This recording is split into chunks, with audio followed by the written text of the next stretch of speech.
Si vous voulez devenir un grand scientifique, c'est très bien, mais vraiment, est-ce vraiment ça que vous voulez? Parce que c'est tout ce que vous allez faire. Car vous êtes en concurrence avec d'autres personnes qui sont douées et disciplinées. Si vous voulez aller au sommet, vous devez être plus doué et travailler plus dur que n'importe qui d'entre eux.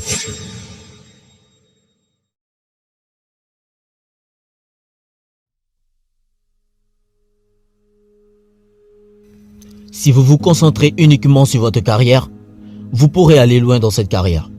Mais c'est une stratégie qu'une infime minorité d'hommes décide de suivre. Parce que c'est tout ce qu'ils font. Ils travaillent 70, 80 heures par semaine et ils poursuivent leur carrière à 100%. Et ils misent tout sur la faible probabilité d'un statut exceptionnel dans un domaine particulier.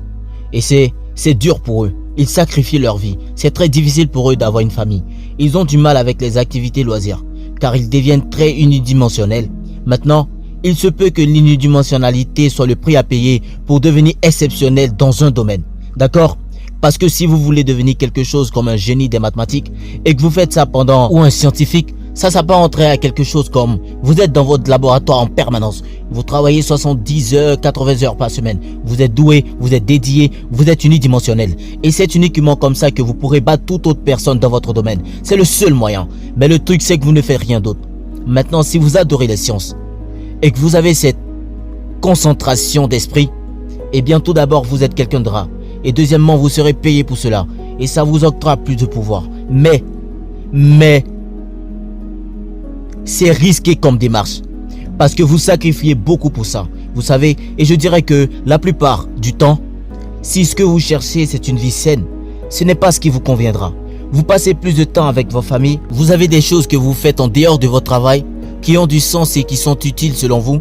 Vous avez un réseau d'amis. Vous alternez entre ces trois choses, entre ces 3 ou 4 choses, ce qui vous permet de rester relativement stable. Mais si une de ces choses s'effondre, vous savez, tout s'effondre. Maintenant, le prix à payer pour ça est que plus vous vous efforcez d'optimiser cet équilibre, moins vous avez de chances de devenir exceptionnel à une seule de ces choses. Et vous pourriez avoir, vous savez, si vous considérez votre vie dans son ensemble, ça pourrait être une stratégie gagnante. Une des choses qu'a dit Carl Jung et que j'aime vraiment, il pensait que les hommes recherchaient la perfection et que les femmes recherchaient la plénitude. Donc c'est 2 valeurs différentes. Et il y a quelque chose de différent au sommet de la hiérarchie de cette valeur. Donc la perfection serait tout miser sur une chose et aspirer à un succès radical. Aujourd'hui, très peu d'hommes en cherchent ça. Mais je vous parle des extrêmes. Au moins ce qui concerne les hommes qui le font. La perfection serait, je veux une chose dans ma vie qui soit exploitée à 150%. Et la plénitude serait, je veux que 5 choses dans ma vie soient exploitées à 80%. Alors, il y a beaucoup plus de richesse dans une vie où 5 choses fonctionnent à 80%. Mais vous n'excellez à aucune de ces choses, contrairement à celui qui exploite une chose à 150%. Et je crois vraiment à ça parce que j'ai vu des hommes et des femmes traverser leur carrière durant de longues périodes de temps et il y a beaucoup de choses qui en découlent. Mais une des choses que j'ai remarqué, c'est que la plupart des femmes quittent leur carrière unidimensionnelle dans leur trentaine. Elles s'arrêtent.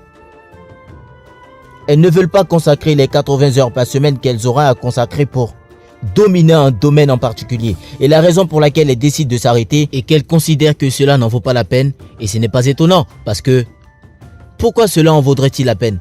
Vous devez vous le demander. Si vous voulez devenir un grand scientifique, c'est très bien. Mais vraiment, est-ce vraiment ça que vous voulez? Parce que c'est tout ce que vous allez faire. Car vous êtes en concurrence avec d'autres personnes qui sont douées et disciplinées.